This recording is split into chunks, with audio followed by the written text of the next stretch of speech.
Bab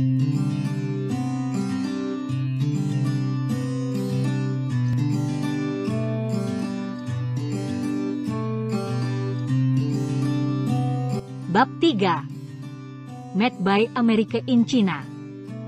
Ada dua cara untuk mengukur pertumbuhan ekonomi China, dengan menghitung jumlah gedung pencakar langit, hasil dari pabrik-pabrik, atau seberapa jauh jarak jalan rayanya, dan bahkan dengan mengamati perubahan pola makan orang-orangnya.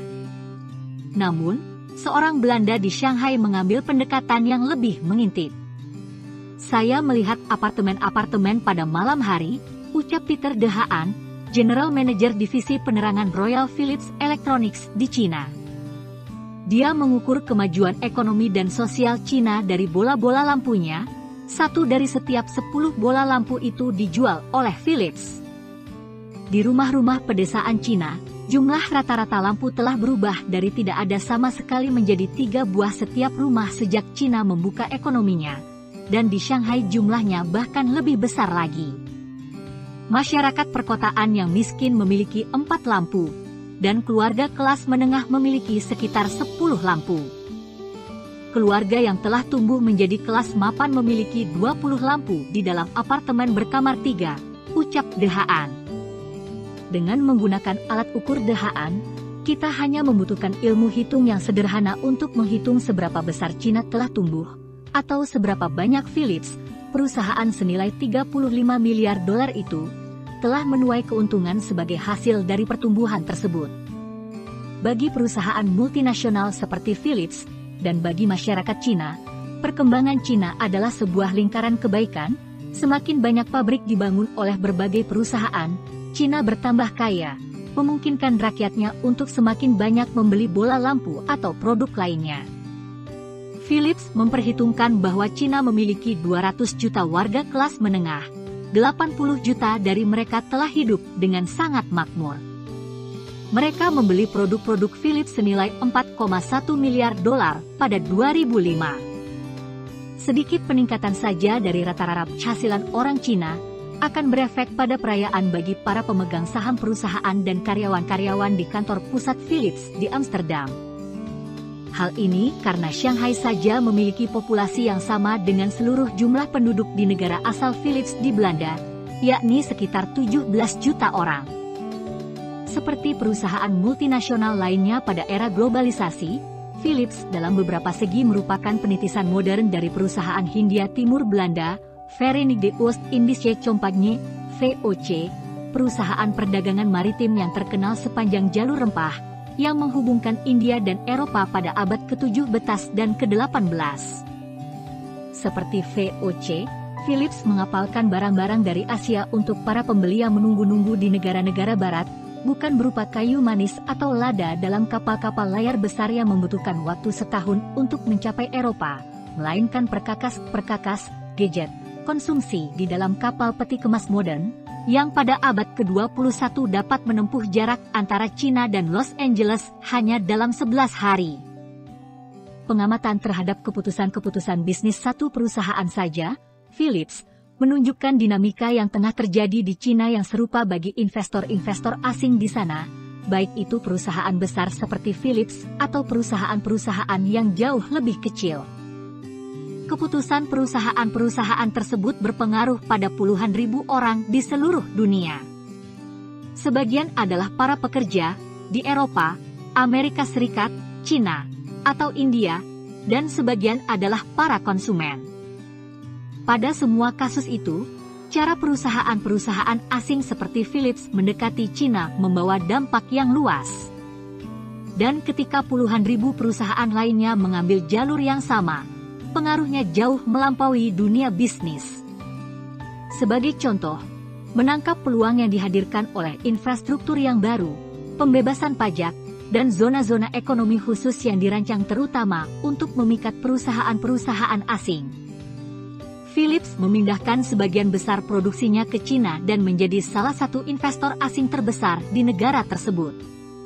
Dengan membuka pabrik-pabrik di China dan menutup pabrik-pabrik di Barat, Philips dapat memotong biaya secara dramatis untuk barang-barang yang muncul di rak-rak toko Amerika dan Eropa, Dan saat ini Philips memiliki 32 pabrik di Cina dengan 18.000 karyawan, ditambah 30.000 karyawan lainnya yang dipekerjakan oleh beberapa subkontraktor mereka. Ketika India mulai memasok tenaga terpelajar untuk ekonomi global yang baru, Cina terus menyediakan tenaga kasarnya. Para pekerja pabrik di Cina, apakah membuat bola lampu, mainan yang bisa bicara, atau sepatu tenis, memperoleh upah setiap harinya sebesar yang dibayar orang Amerika untuk secangkir kopi di Starbucks. Namun, buruh murah bukan merupakan satu-satunya kekuatan di balik kebangkitan Cina. Upah di seluruh pelosok Afrika, di kebanyakan wilayah Asia Selatan, Amerika Selatan, atau bahkan di India lebih rendah dari itu, dan apabila upah yang kecil merupakan hal yang menjadi perkara utama, maka pekerjaan-pekerjaan tersebut sudah lama meninggalkan Cina.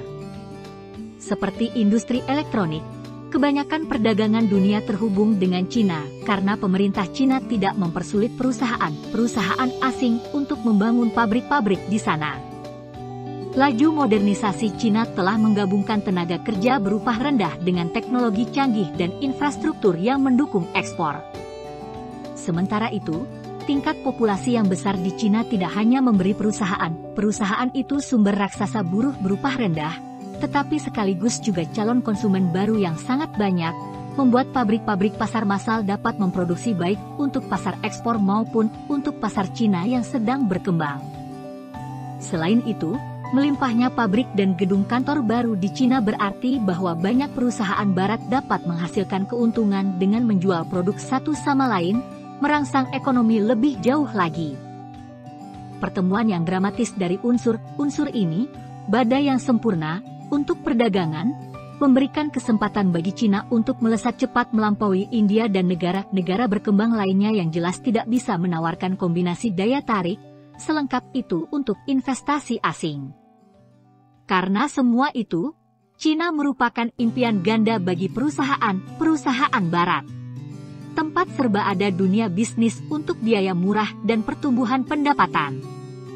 Impian pertama adalah bahwa perusahaan bisa menggunakan buruh murah Cina untuk membuat bola lampu, laptop berteknologi tinggi, baju, atau barang-barang apapun yang dapat mengisi rak-rak toko, katalog, dan keranjang belanja online di Amerika Serikat dan Eropa. Manufakturing murah Cina telah menghemat pengeluaran perusahaan bermiliar dolar. Sebagian dari penghematan ini dapat dinikmati konsumen dalam bentuk harga yang lebih rendah dan sebagian diserap sebagai keuntungan perusahaan. Andy Xie, Direktur Operasional Morgan Stanley untuk Cina, memperkirakan bahwa perusahaan-perusahaan Amerika Serikat dapat menghemat biaya sampai 70 miliar dolar pada 2007 saja, dengan memindahkan produksi ke Cina, dan menambahkan jumlah tersebut sebagai keuntungan mereka. Mereka telah memberikan 100 miliar dolar lainnya dalam penghematan itu untuk konsumen Amerika. Mimpi kedua adalah, ketika semiliar orang Cina melihat penghasilan mereka naik sebagai hasil dari pekerjaan baru dengan upah yang lebih baik, akhirnya mereka dapat membeli produk barat yang dijual di Cina. Impian ini makan waktu yang lebih lama untuk mencapainya, namun lambat laun orang Cina membeli dompet pertama mereka, dan mengisinya, kemudian mengurasnya. 100 juta orang Cina telah mampu membeli produk non-esensial pada 2005, jumlah yang diperkirakan akan menggelembung menjadi 200 juta hingga 2010, menciptakan pasar hampir seukuran Amerika atau Eropa, walaupun dengan tingkat pendapatan yang lebih rendah. Perhatikanlah pasar telepon seluler. Pada 1997, Cina hanya memiliki 10 juta pelanggan, namun pada 2007, telah terdapat 60 juta pengguna telepon seluler, lebih dari seluruh pria, wanita, dan anak-anak di Indonesia. Yang mengejutkan, sebagian sisa-sisa komunisme seringkali malah membantu perusahaan-perusahaan asing mendapatkan keuntungan di Cina. Sistem perencanaan pemerintah Cina masih membentuk segala aspek bisnis yang bisa menguntungkan dan menghalangi perusahaan barat. Berkat sistem itu, tak perlu banyak menduga-duga apa yang akan dibeli oleh pemerintah Cina atau pebisnis Cina. Begitu pemerintah memaparkan rancangan pembangunan ekonominya. Kebijakan Beijing yang konsisten, dan jejak rekam pembuatan kebijakan ekonomi yang umumnya kuat, adalah salah satu kekuatan tak terduga dari negara yang tidak berpengalaman dengan sistem ekonomi pasar itu. Pemerintah akan menyebutkan prioritas baru dalam rencana 5 tahun dan menghabiskan miliaran untuk memodernisasi. Perusahaan-perusahaan barat kemudian berebut untuk menjual kepada konsumen Cina baru mereka, apakah itu menjual aspal yang dibutuhkan untuk melapisi jalan-jalan raya baru, pesawat-pesawat untuk pembukaan bandara-bandara baru, dan bola-bola lampu untuk rumah baru. Sebagai contoh, ketika pemerintah Cina memutuskan untuk membuat sistem jalan raya baru yang lebih luas daripada yang ada di Amerika, perusahaan-perusahaan asing dan lokal berpacu untuk meraup keuntungan dari ledakan aspal itu. Philips tidak menjual aspal, namun ia tetap mendapat untung karena jalan-jalan harus diterangi untuk perjalanan malam. Philips menjual lampu jalan senilai $195 juta hanya pada 2005, satu dari setiap 3 lampu jalan di Cina. Karena pemerintah Cina menempatkan prioritas yang tinggi dalam memikat perusahaan asing untuk membangun pabrik-pabrik di sana, kebanyakan konsumen Philips yang paling menguntungkan adalah perusahaan-perusahaan multinasional yang ada di sana. Sebagai contoh, Philips membuat bola lampu untuk lampu belakang mobil di Cina dan menjualnya kepada Volkswagen untuk mobil-mobil mereka yang diproduksi di Cina. Mobil-mobil itu melintasi seluruh jalan raya baru Cina. Sebagian besar dari puluhan ribu pabrik dan gedung kantor baru di Cina dihiasi oleh cahaya lampu neon keahlian Philips. Sebagai respons atas permintaan baru itu, Philips membuka pabrik lampu neon di luar Shanghai. Karena begitu banyak barang-barang yang dibuat oleh Philips maupun perusahaan-perusahaan lainnya di Cina bisa dijual di Cina juga di luar negeri. Perusahaan-perusahaan multinasional telah membangun pabrik yang besar dan sangat efisien. Keberadaan produksi massal ini merupakan hal yang langka di negara berkembang, namun hal yang umum di Cina karena pasar domestik yang tumbuh untuk berbagai produk bergabung dengan pasar ekspor raksasa.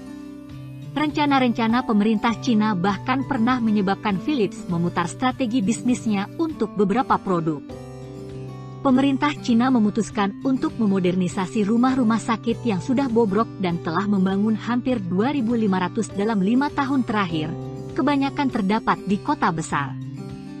Rencana modernisasi ini tidak hanya berarti perbedaan antara hidup dan mati bagi puluhan juta orang Cina yang cukup mapan yang akhirnya memiliki akses kepada perawatan kesehatan modern, namun juga menciptakan pasar yang sangat besar bagi perusahaan yang menjual peralatan medis, termasuk Philips.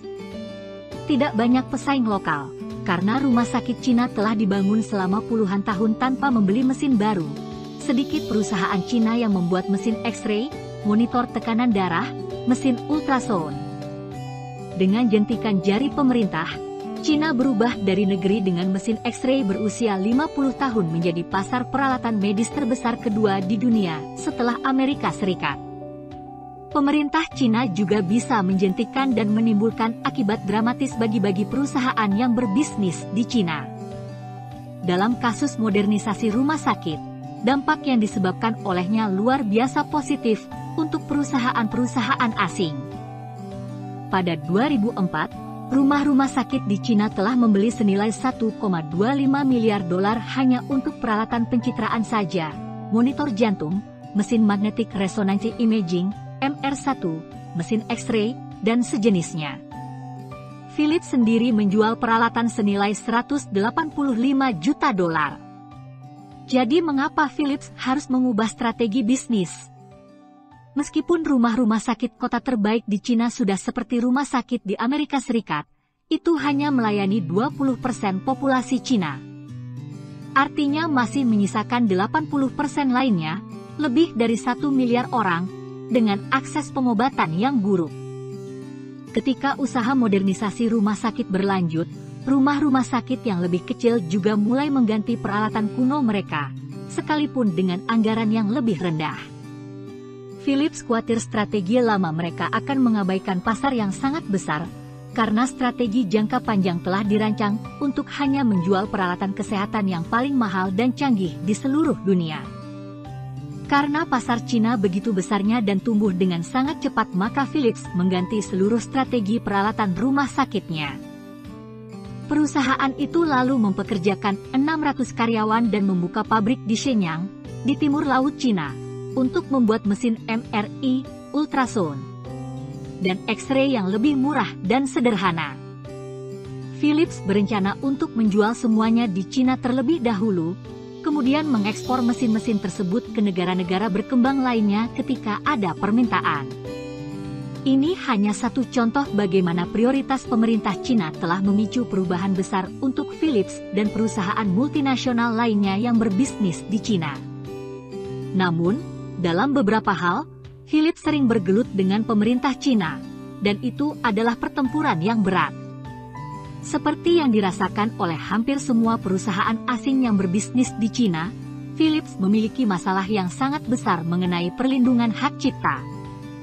Sebagai contoh, Cina kini membuat 90% DVD player di dunia, namun sudah satu dasawarsa para pembuat DVD player Cina menolak untuk membayar royalti kepada Philips untuk teknologi DVD yang diciptakan oleh Philips. TC, ucap David Chang, Chief Executive Philips di Cina, dengan pasrah.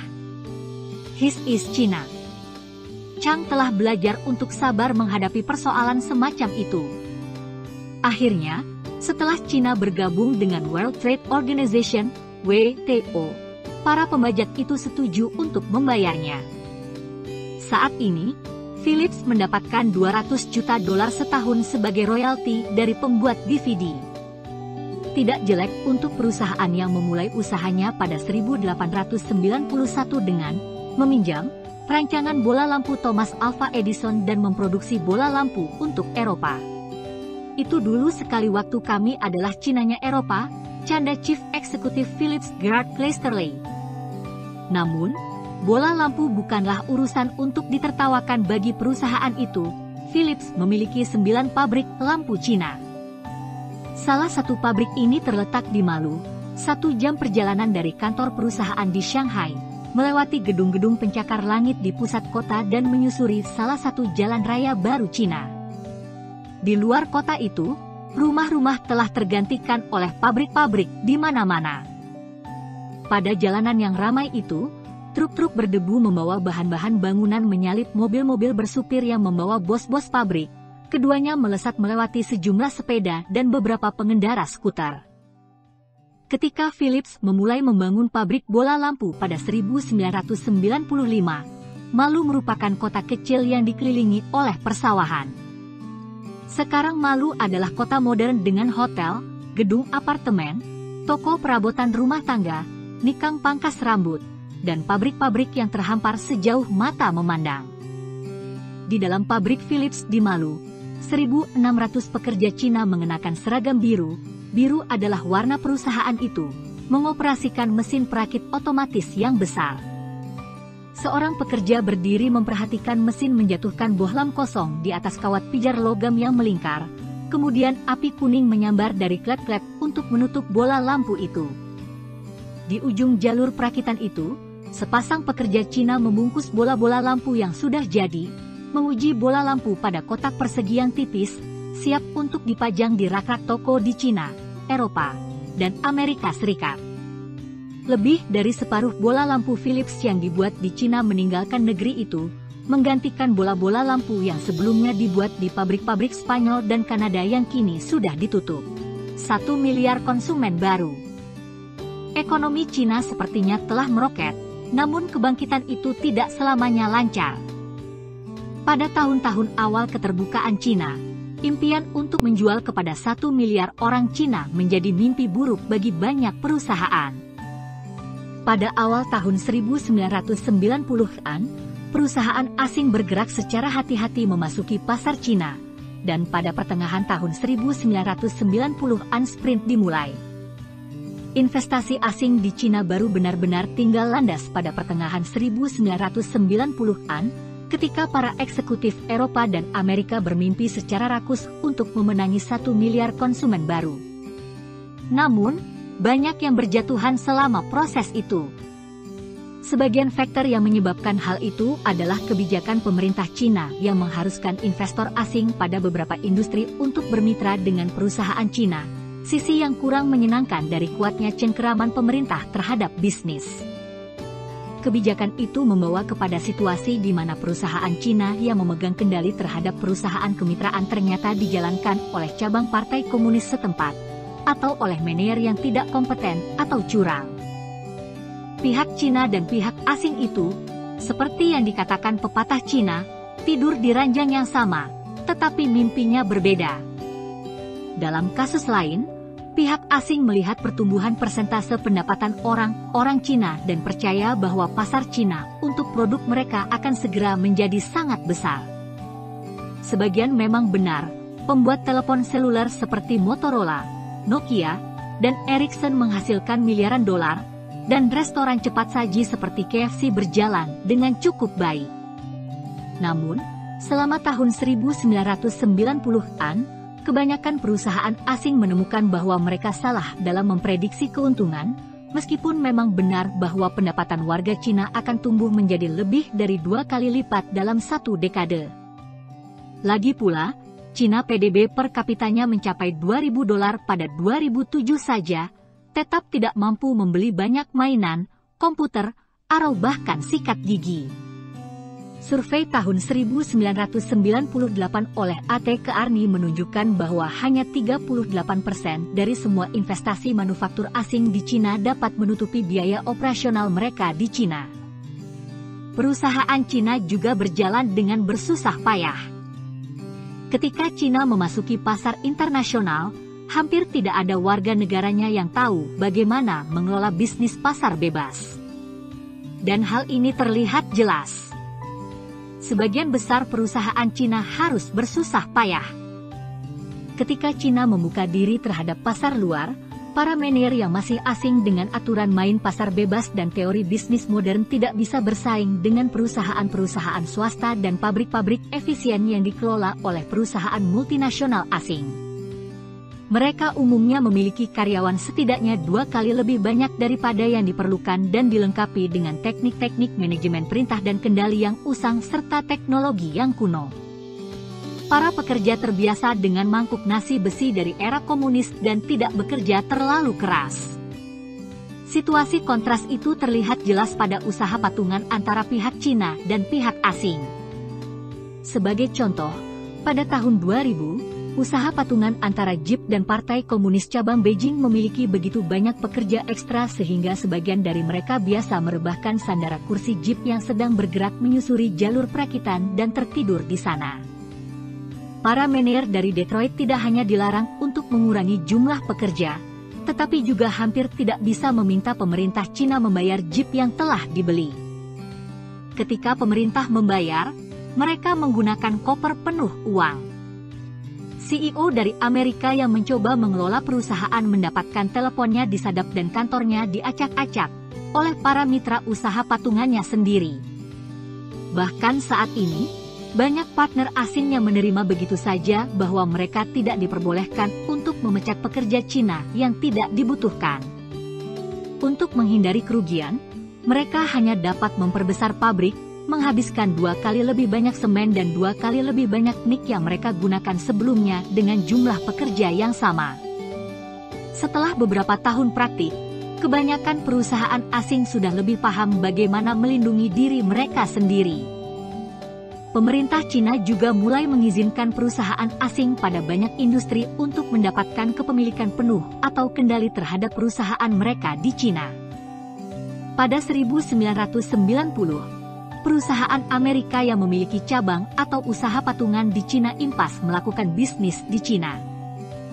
Pada 2004, semuanya secara keseluruhan memperoleh $3 miliar, pada 2005 meningkat menjadi $3,3 miliar, berdasarkan data dari Biro Analisis Ekonomi Departemen Perdagangan Amerika Serikat, dan sekitar 80% dari perusahaan Amerika Serikat di Cina menguntungkan.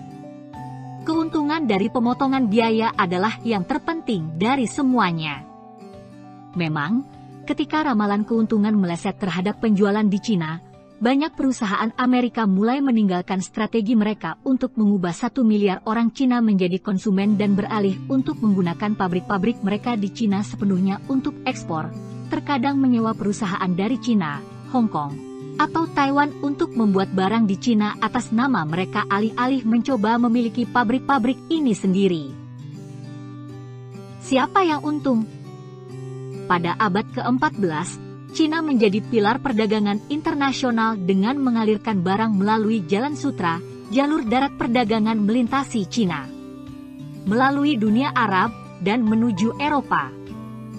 Pada saat itu, Cina adalah pemimpin teknologi, dan kemakmuran adalah hasilnya.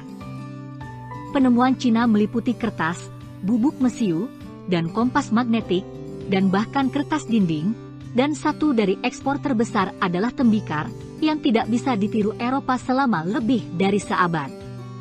Sangat berlawanan dengan cara Cina berdagang dengan sukses saat ini, alih-alih melakukan penemuan yang diawasi oleh Barat dengan perasaan iri, keunggulan Cina adalah membuat penemuan-penemuan Barat lebih murah daripada yang mereka buat di negeri mereka sendiri.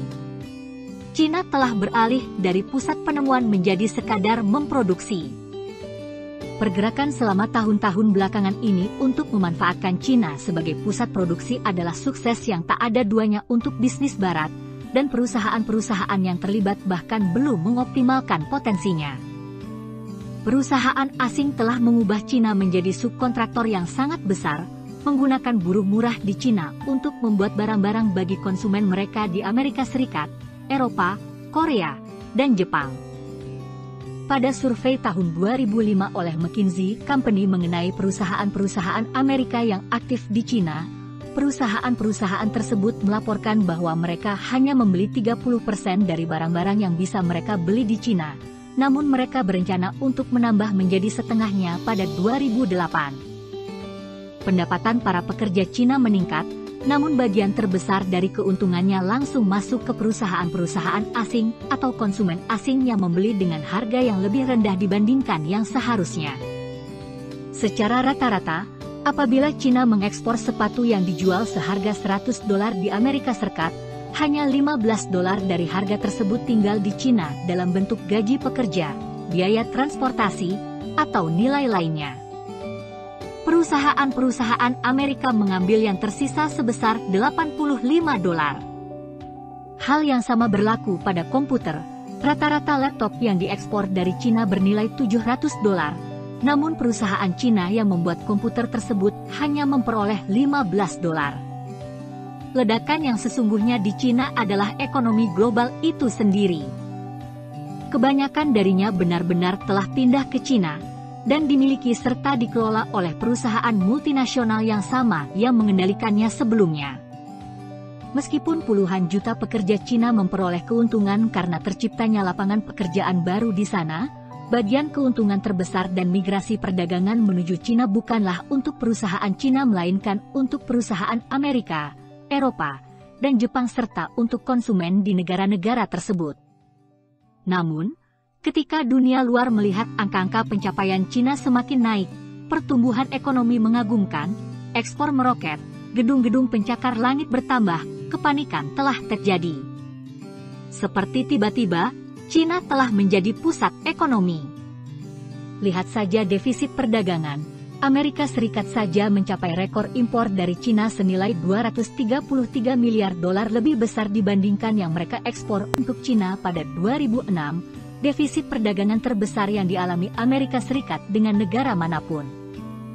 Defisit perdagangan Uni Eropa, UE, dengan Cina mencapai $92 miliar pada 2006 dan ekonomi Cina berkembang begitu cepatnya sehingga siap menggantikan Jerman sebagai kekuatan ekonomi dunia terbesar ketiga segera pada 2008, setelah melewati Inggris untuk menjadi kekuatan ekonomi terbesar keempat pada 2005. Meskipun demikian, kenyataan menunjukkan bahwa walaupun ada defisit perdagangan yang dikhawatirkan oleh Barat, persentase terbesar dari kekuatan ekonomi Cina yang menggemparkan adalah milik pihak asing. Porsi terbesar dari ketimpangan defisit yang menakutkan itu sebetulnya adalah dari barang-barang yang dibuat oleh perusahaan-perusahaan Barat di Cina, lalu dikirim kembali ke Barat untuk dijual. Ekspor Cina memang semakin besar, namun hanya 4 dari 25 eksportir terbesar Cina merupakan perusahaan Cina. Perusahaan asing dan mitra perusahaan mereka di Cina memproduksi 88% dari ekspor barang berteknologi tinggi. Pada praktiknya, Made in China seringkali sebenarnya berarti Made by America in China atau Made by Europe in China. Aktivitas bisnis Cina yang paling menguntungkan berada di luar kendali orang Cina daratan. Cina, sepertinya, tidak diundang ke pesta kemunculannya sendiri. Kendati bagian global dari ekonomi Cina, bagian yang didominasi oleh perusahaan Amerika dan perusahaan asing lainnya, semakin maju, bagian yang dikuasai Cina memiliki masa depan yang tidak menentu. Cina mesti mengubah dirinya lebih jauh lagi jika ingin memperoleh imbalan penuh dari kebangkitan ekonominya sendiri. Lebih dari setengah pertumbuhan PDB luar biasa Cina yang mencapai 10% berasal dari investasi pemerintah dan investasi langsung pihak asing. Jika itu dilepaskan, tingkat pertumbuhan Cina lebih dekat dengan tingkat pertumbuhan Amerika Serikat. PDB Cina yang menakutkan akan berjalan baik selama investasi besar itu berlanjut, namun akan menyebabkan resesi yang menyakitkan apabila investasi itu terhenti. Cina menghabiskan biaya besar senilai S201 miliar pada pembangunan infrastruktur untuk tahun 2005 saja, dengan fokus pada pembangunan infrastruktur untuk mendukung ekspor juga untuk membuka lapangan kerja konstruksi. Investasi asing yang mencapai 69 miliar dolar pada 2006, ditujukan lebih banyak untuk pabrik baru yang dibangun di Cina oleh perusahaan multinasional atau perusahaan Hong Kong, Taiwan, atau perusahaan Asia lainnya yang menjual kepada mereka. Angka-angka itu memberi Cina kekuatan ilusi, namun ekonomi negara itu tidak sekuat seperti yang terlihat. Utang, orang kaya, dan orang miskin. Sungguh, membujuk bisnis barat ke Cina menghabiskan biaya miliaran dolar. Investasi pemerintah Cina dihabiskan untuk banyak jalan raya baru, pembangkit listrik, gedung-gedung perkantoran, rel kereta api, dan infrastruktur lainnya yang dibangun dengan gencar di Cina. Dana untuk pembiayaan ini didapatkan terutama dari pinjaman dari bank-bank Cina. Ditambah obligasi yang diterbitkan pemerintah, kebanyakan yang dijual kepada bank-bank Cina. Pinjaman-pinjaman bank itu menciptakan masalah, bank-bank Cina bangkrut, dan pemerintah mengalami kesulitan membersihkan bank-bank tersebut. Ernst Young, secara konservatif, mengkalkulasi bahwa sistem perbankan Cina memiliki 911 miliar dolar pinjaman buruk pada 2006, 6 kali lebih besar dibandingkan krisis S&L di Amerika.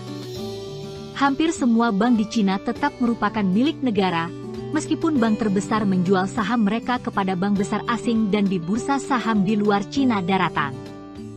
Di bawah komunisme, Cina tidak memiliki bank komersial, lagi pula, rakyatnya tidak memiliki banyak uang untuk menyimpannya di bank.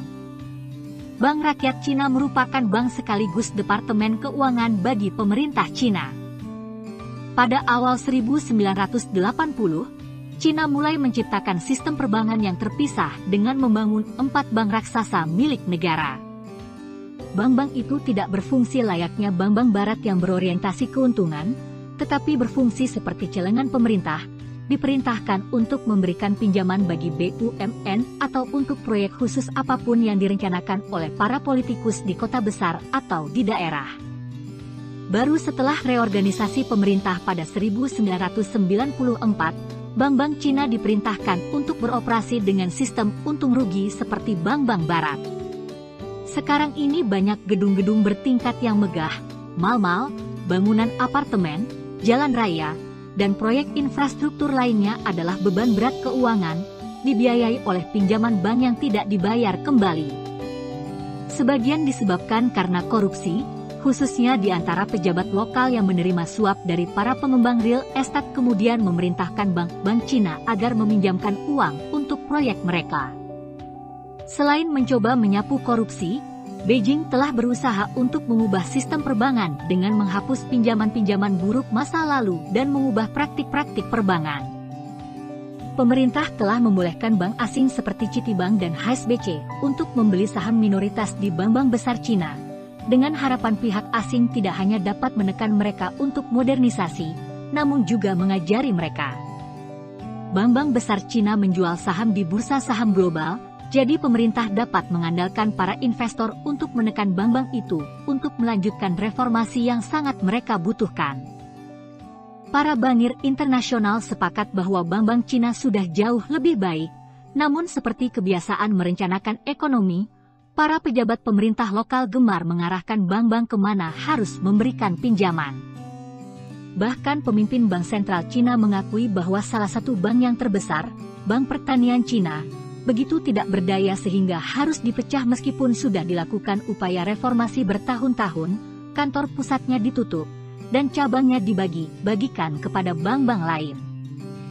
Pemerintah pusat berusaha mengendalikan korupsi Cina yang parah, yang sudah merata di seluruh negeri dan tidak hanya terbatas pada industri perbankan. Pemerintah telah menugaskan ratusan pejabat lokal untuk menyampaikan pesan bahwa korupsi tidak dapat ditoleransi, namun ini adalah satu praktik lagi yang terbukti susah untuk dihentikan, terutama setelah kemiskinan selama berpuluh tahun. Pemerintah pusat sangat khawatir dengan korupsi yang menyebar luas ini karena ia menimbulkan keresahan sosial.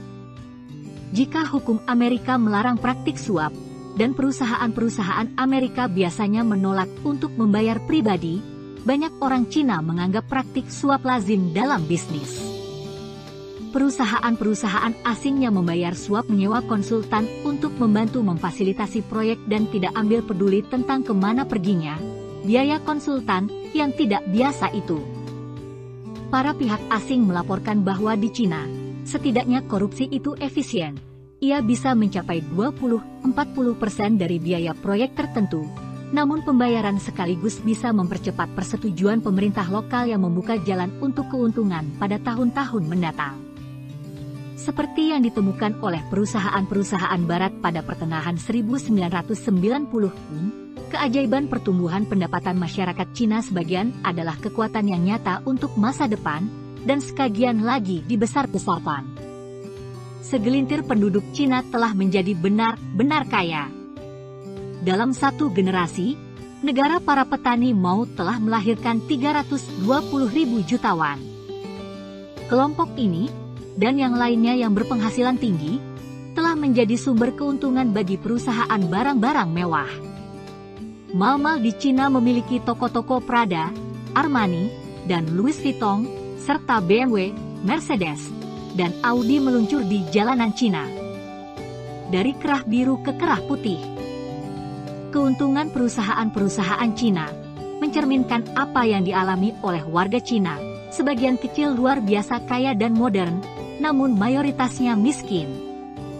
Sejumlah perusahaan Cina menghasilkan banyak uang di Cina, meski sebagian masih dimiliki oleh pemerintah komunis. Beberapa BUMN, seperti PetroChina, China Mobile, dan China Telecom, sangat menguntungkan. Namun, kebanyakan perusahaan Cina goyah, meski secara keseluruhan negara itu maju. Lagi pula, mereka tidak banyak pengalaman dengan kapitalisme pasar bebas. Di dalam komunisme Mao, ketika pemerintah memiliki semua perusahaan, mereka tidak beroperasi di bawah peraturan bisnis yang normal, mereka memproduksi barang sebanyak yang diperintahkan perencana pemerintah, dengan tidak memperhatikan permintaan konsumen.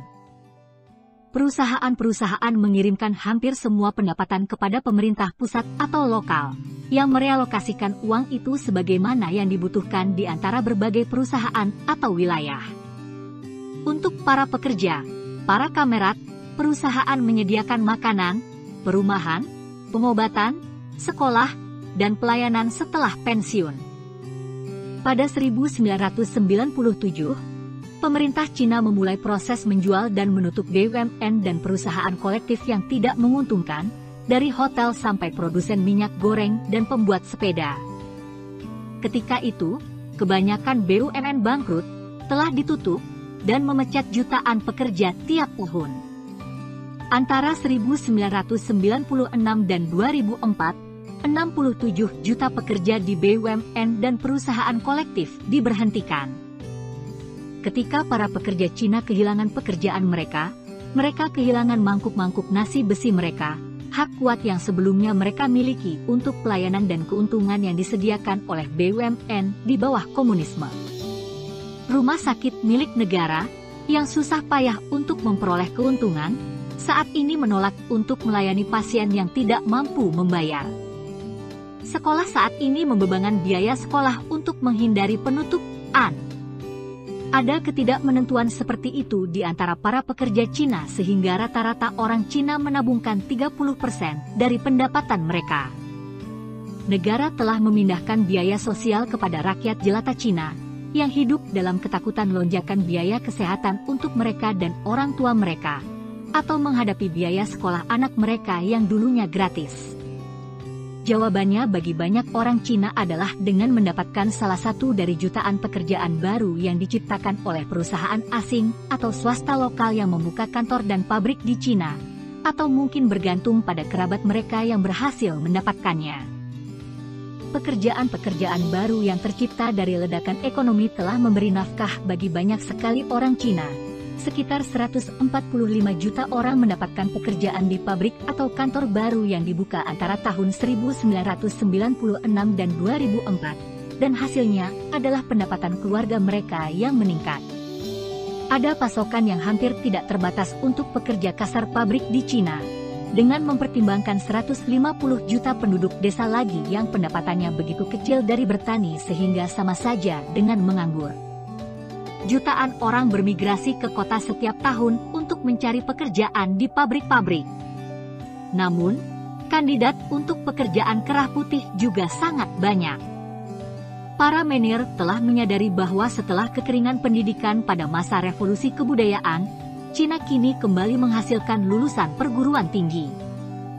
Sejak perguruan tinggi dibuka kembali pada 1977, Cina dengan cepat telah meningkatkan jumlah lulusan perguruan tinggi tiap tahun. Untuk negara berpenduduk 1 miliar orang, total jumlah lulusan perguruan tinggi masih kecil pada 2005, sekitar 8,5 juta, 2,3 juta diantaranya dari bidang sains dan teknik. Meskipun demikian, pasokan insinyur Cina dan pekerja yang sangat terampil lainnya berkembang cepat, menghasilkan sumber besar calon pekerja kerah putih, yang dimanfaatkan oleh perusahaan Amerika, Eropa, dan Jepang. Pada 2006, dari sekitar 4,1 juta lulusan perguruan tinggi Cina, setidaknya 800.000 dari mereka yang mengambil bidang sains dan teknologi diminati perusahaan Amerika untuk dipekerjakan di Cina. Meskipun jauh lebih besar persentase orang Amerika yang meneruskan pendidikan ke perguruan tinggi, hanya 1,3 juta mahasiswa menyelesaikan kuliah mereka setiap tahun di Amerika Serikat, lebih sedikit daripada di Cina, yang memiliki populasi yang sangat besar. Angkatan kerja Amerika terdiri dari 40 juta lulusan college, sekitar 10 juta diantaranya mengambil gelar sains dan teknik, namun dalam satu dasawarsa, Cina akan memiliki jumlah lulusan sains dan teknik yang jauh lebih besar daripada Amerika Serikat.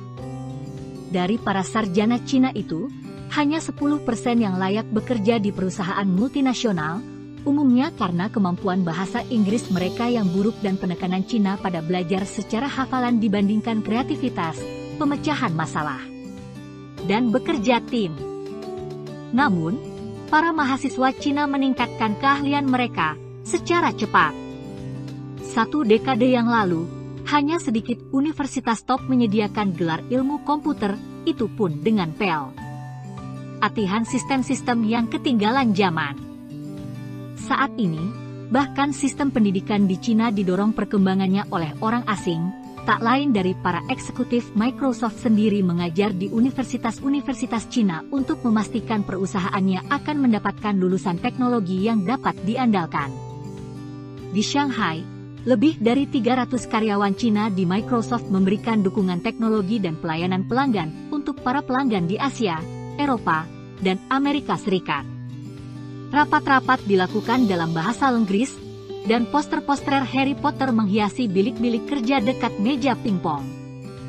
Jauh lebih mudah mencari insinyur software di sini daripada di Amerika, ucap Dennis Lam, Direktur Global Technical Engineering Center Microsoft di Shanghai. Kandidat-kandidat berbakat di sini sangat mengagumkan.